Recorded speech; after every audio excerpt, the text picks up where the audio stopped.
On est en train d'étudier sur le sujet, un sujet excessivement important parce que c'est le sujet le plus principal de la Bible, nous faire comprendre le message de Jésus-Christ. Qu'est-ce que Dieu est venu faire pour nous sauver, pour nous racheter? Parce qu'on a vu dans les leçons antérieures que l'ensemble de l'humanité était voué vers la perdition éternelle. Nous sommes tous en direction de l'étang de feu, du jugement de Dieu, de la colère de Dieu.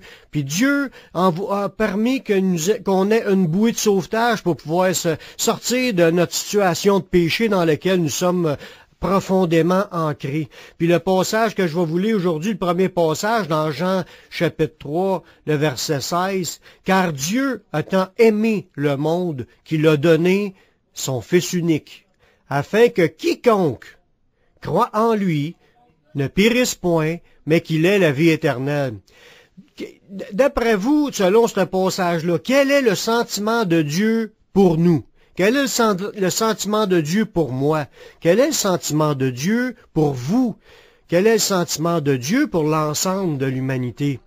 Est-ce que Dieu, dans le fond, a créé toutes choses, puis il haïssait tout le monde, puis il ne voulait que les faire souffrir? Pas du tout. On voit dans ce passage-là, Dieu, il a tant aimé le monde. Dieu connaît la situation de l'homme. Dieu sait dans quelle position que l'homme est présentement, mais Dieu nous aime. Dieu nous a créés pour une relation d'amour avec nous. Il nous a pas créés pour nous juger puis nous châtier puis de nous faire souffrir éternellement. Il nous a créés pour nous aimer, pour vivre une relation avec nous, pour qu'on marche en contact avec.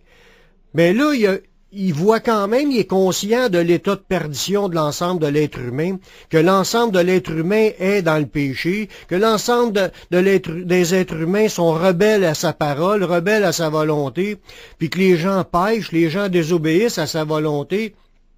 Mais Dieu nous aime tellement que malgré que nous sommes tous des pécheurs, que tous nous sommes en direction de l'étang de feu, Dieu a donné son Fils Jésus-Christ. Il a envoyé son Fils en venir en forme humaine, puis il a annoncé d'avance sa venue, puis il a envoyé son Fils venir mourir sur la croix pour expier la dette de nos péchés. Il est venu prendre sur lui les péchés de tous, puis il est venu pour mourir, pour payer la dette de nos péchés. Il est venu lui-même payer de sa vie. Il a souffert, il a payé de sa mort, pour rencontrer les exigences de Dieu, pour la justice de Dieu, afin qu'on tout l'ensemble de l'humanité puisse recevoir le pardon. Maintenant, l'offre est là. Et Dieu offre cette offre à qui, selon ce verset-là, ça dit, Dieu a tant aimé le monde qu'il a donné son Fils unique, afin que quiconque, n'importe qui, croit en Jésus, n'importe qui, c'est moi, toi, n'importe qui de ce temps-là, puis n'importe qui de ce temps présent aujourd'hui, c'est encore un message d'actualité. Dieu veut sauver tout le monde. Dieu veut que tout le monde parvienne à la connaissance de la vérité. Il veut que tout le monde soit sauvé et parvienne à cette connaissance et soit pardonnés de leurs péchés et obtiennent la vie éternelle gratuitement. Dieu a envoyé son Fils afin que quiconque croit en lui ne périsse point, mais qu'il ait la vie éternelle. Dieu ne veut pas que les êtres humains périssent. Il veut pas que les êtres humains soient séparés de lui éternellement, puis vivent dans les temps de feu, dans les ténèbres du dehors. Il veut que tout le monde rentre dans son paradis. Il veut que tout le monde rentre dans le ciel. Il veut que tout le monde soit sauvé. Puis là, il a envoyé son Fils mourir pour n'importe qui veut croire en lui, puis qui veut le suivre, puis le servir. Il donne une chance, un rachat, un pardon, puis il donne une chance de recommencer à zéro. Mais pour cela, il faut y faire confiance, il faut aller à lui, il faut croire en ce qu'il a annoncé, puis le saisir pour nous-mêmes. Jésus il est venu pour une mission spéciale, une mission spécifique. Il est venu pour nous enseigner le chemin, puis il est venu pour mourir, pour mettre fin à l'état de perdition des gens.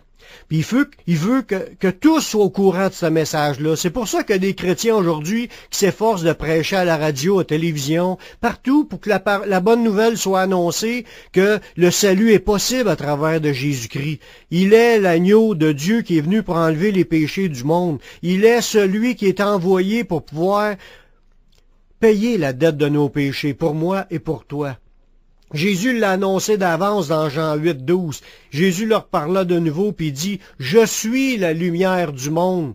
Celui qui me suit ne marchera pas dans les ténèbres, mais il aura la lumière de la vie. » Si on veut suivre Jésus, on va être dans la lumière, on ne marchera pas dans les ténèbres. Si on veut suivre Jésus, on suit la lumière. Nous allons vers celui qui est venu pour nous enseigner toutes choses. Il est venu pour nous montrer la voie.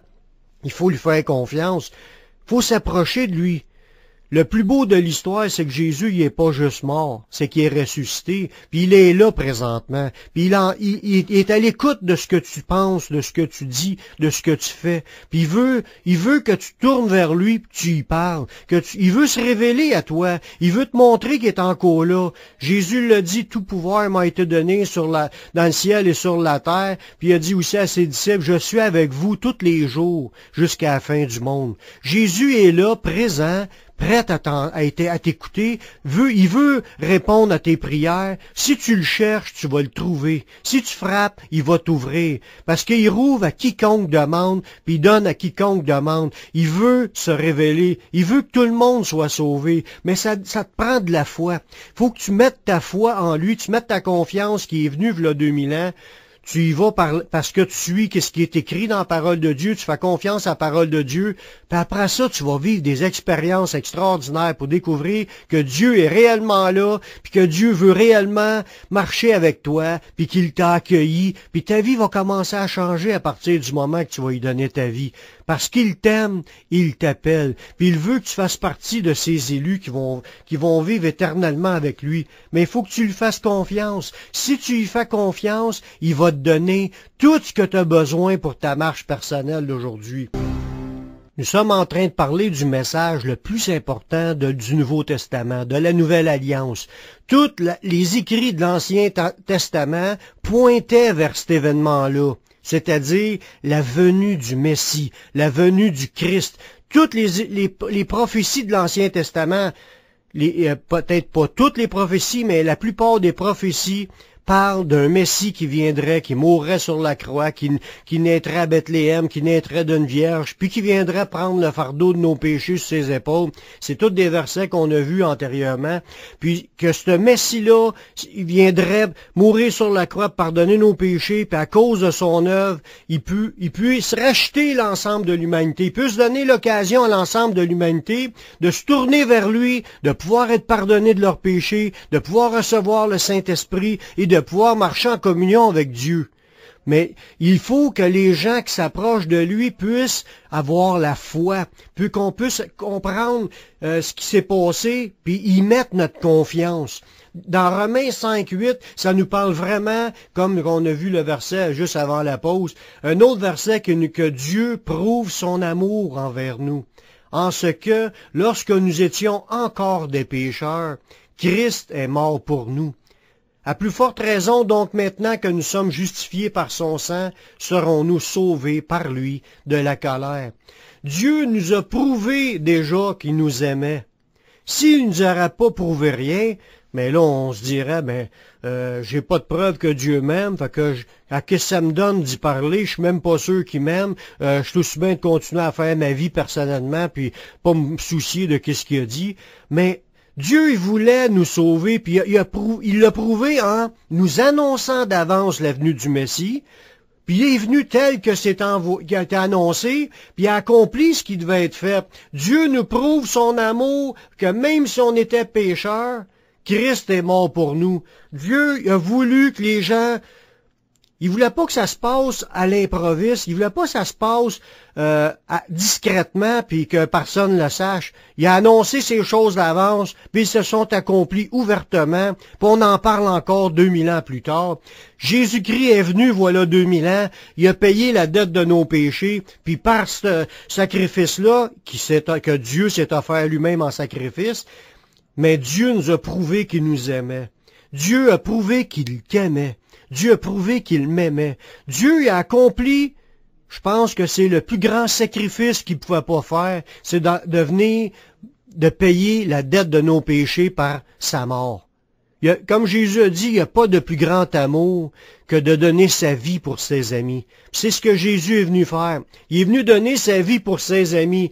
Dieu veut t'appeler son ami, puis il veut que son sacrifice qui a été fait il y a 2000 ans soit efficace dans ta vie, qu'il soit en train d'agir dans ta vie, en t'accordant le pardon. Parce que ça nous dit dans ce passage-là, dans Romains 5:9, qu'il nous prouve son amour, oui, mais maintenant que nous sommes justifiés par son sang. Qu'est-ce que ça veut dire être justifié par son sang? C'est qu'à tous ceux qui ont reçu Jésus, à ceux qui croient en son nom, ça leur donne de devenir, d'être un enfant de Dieu. Puis là, Dieu te déclare juste. Même si tu as fait plein de péchés dans ta vie, que tu en aies fait un ou que tu en aies fait 10 000, si tu vas à Jésus-Christ, son sacrifice à la croix va te rendre juste, va faire de toi que du jour au lendemain, dans la seconde même où ce que tu demandes pardon au Seigneur, puis que tu confesses que tu crois en son sacrifice, il te pardonne de tous tes péchés, il te lave par le sang de Jésus, il ne se rappellera plus de tes péchés passés, puis il fait la paix avec toi, puis il te déclare juste. Nous sommes justifiés par son sang. Son sang qui était versé était dans le but de purifier nos péchés. Nous sommes rendus des justes, des personnes justes, déclarés justes par Dieu lui-même. Puis à cause que nous sommes déclarés des justes, à cause du sang de Jésus, ben nous sommes sauvés par lui, par Jésus, nous sommes sauvés de la colère. Parce que la colère de Dieu va s'abattre sur l'ensemble de l'humanité qui ne s'est pas encore repentie. La colère de Dieu va être sur la terre par toutes sortes de jugements qui vont venir, les sons, des sauts, les fléaux qu'il va y avoir, les sauts, des trompettes, puis des fléaux qui vont s'abattre sur la terre. C'est dans le but de répandre la colère de Dieu sur la terre. Puis en plus de ça, il va y avoir la colère éternelle, où ce que les gens, ils vont être séparés d'avec Dieu lors du jugement dernier, où ce que ceux qui sont morts non pardonnés ne pourront pas rentrer dans la présence de Dieu, puis ils vont être séparés de Dieu pour l'éternité. Il est important qu'on fasse la paix avec Dieu pour régler la dette de nos péchés une fois pour toutes, en passant par le sacrifice de Jésus. C'est le message de Jésus-Christ qui est venu parce qu'il nous aimait. Il est venu pour payer la dette de nos péchés, mais encore, il faut aller chercher ce pardon-là. C'est pas automatique. Bien que c'est offert à l'ensemble de l'humanité, Dieu s'attend à ce qu'on prenne position pour lui. Il veut qu'on s'approche de lui, il veut qu'on le confesse, qu'on y montre qu'on a la foi et qu'on s'engage à le suivre. Dieu veut que tout le monde soit sauvé et parvienne à la connaissance de la vérité. Il veut que tu réalises dans quel état que tu es présentement. Il veut que tu réalises qu'il a annoncé d'avance que Jésus était annoncé pour venir payer la dette des péchés. Il veut que tu réalises qu'il est venu puis il a accompli ce sacrifice-là, voilà 2000 ans, qu'il est mort sur la croix justement dans le but de te pardonner de tes péchés. Il veut que tu réalises que ce sacrifice-là est pour toi, que la dette de tes péchés peut être effacée par son sang. Si tu veux le recevoir, il va te le donner. Puis non seulement il va te pardonner, mais tu vas devenir son enfant, tu vas être déclaré juste par Dieu le Père, puis en plus, il va te donner d'être sauvé de la colère à venir, il va te donner le salut éternel, la vie éternelle, le cadeau du ciel, d'aller dans le paradis après la mort, après la résurrection de tous les gens qui vont avoir vécu sur la terre, ceux qui sont ressuscités parce qu'ils étaient pardonnés, vont entrer dans la vie éternelle, ils vivent une vie sans fin dans la présence de Dieu. Et tous les autres qui ont refusé, la Bible dit qu'il va en avoir une multitude. Il y a plus de perdus que de sauvés. La multitude vont être morts dans leurs péchés, ils vont être séparés de Dieu éternellement à cause de leurs péchés. Et c'est pas parce que Dieu les aimait pas. Dieu les a aimés. Dieu a aimé l'ensemble de l'humanité, puis a payé pour la dette des péchés, mais il s'attendait à ce que tu ailles chercher le pardon, puis ce pardon-là se trouve en son Fils Jésus-Christ.